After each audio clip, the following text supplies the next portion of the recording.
Hi, fans of high-quality entertainment.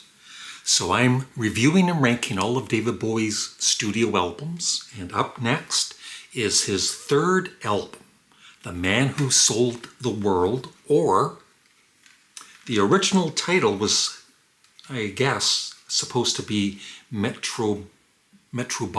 Is that how you pronounce it? And this is the kind of recent Tony Visconti remix of The Man Who Sold the World with the original cover. Here's the back.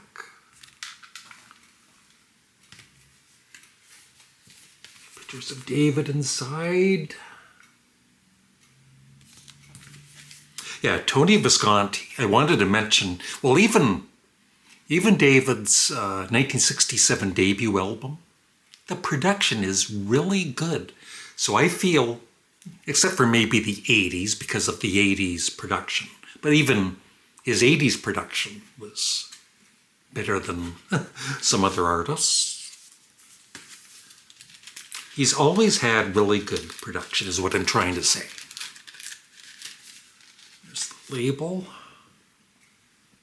So the remix, when I listen to the albums, I go between the two, the remix and the remaster.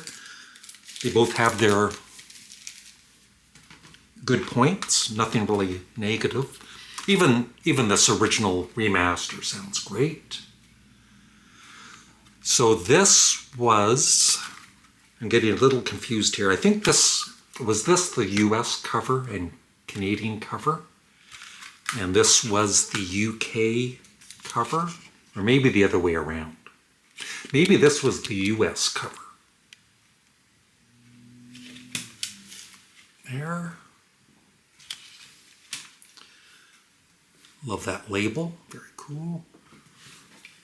Don't worry, I'm going to get to my review.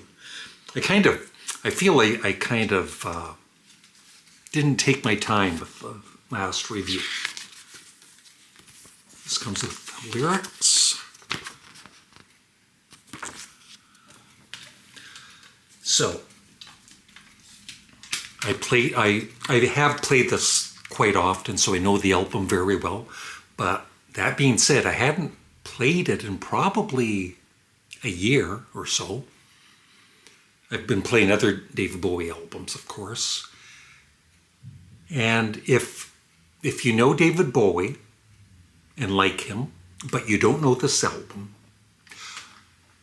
you are in for a surprise, I tell you, because this is overall a pretty heavy album. And the first time I heard it, there were certain songs I was kind of thinking, is Black Sabbath backing up David Bowie on this album? But no, it's Mick Ronson, of course, on guitar. And big shout out to Mick Ronson for all of the albums, of course. He was with David Bowie, and great arranger and everything, and of course, great guitarist. So, like I said, this is really heavy, and it's just so good. And like Mick Ronson, his guitar solos in this, especially the width of a circle, which is over 8 minutes long.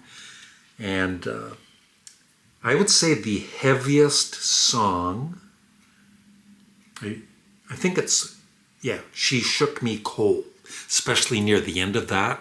It's almost heavy metal, or maybe it is heavy metal. And the Superman, the final track is so, it's not necessarily the words. The words are bizarre a little bit, but it's just the feeling of that track. It's very eerie. And then The Man Who Sold the World, it's such a great song. Every song I love. Black Country Rock, where David, I was kind of wondering the first time I heard that song, I was thinking he's singing it kind of weird. Almost doesn't sound like David Bowie. But in part of that song, I think he's mimicking Mark Bolan of T-Rex, doing the mannerisms of his vocals in that track in a humorous way, but still a great song. After All is a little less Black Sabbath-y, good song. Running Gun Blues, All the Madmen, every song. I love every song. And just remember, when I'm ranking all of these albums, I'm a huge David Bowie fan. I'm still gonna like some albums more than others, and there might be a couple lower ranked. But overall, I'm gonna rank these pretty high, a lot of them. Because like I said, I love them, and I'm not gonna just lessen the rating because of getting somebody upset out there. And so for me, out of the 3 albums so far, this goes into #1 spot, and I'm gonna give it an A-. I almost wanted to give it an A, but I'm trying to be at least a little more strict with my ratings. For the covers, the album covers, I like that. That's cool, with David in a dress, which wasn't that usual back in 1970, of course. Gonna offend somebody back then, and even today, of course. And then this cartoon one, which I believe, like I said, was gonna be the original cover for the US and the UK, with Metrobolist as the title. And I do know the story of the background there with David's brother had mental issues, and so I believe that's the place that David's brother used to stay at. So yeah, I love, and I've always really liked the album, but when I played it last night, I just had a new appreciation for how good it is. And it's going to be interesting, like I said, going through each of his albums in the timeline, and some of the rankings might surprise even me as we go along. So that's it. Thanks for watching. Please like the video and let me know what you think of Metrobolist, or The Man Who Sold the World, in the comment section below. Have a great day. Goodbye.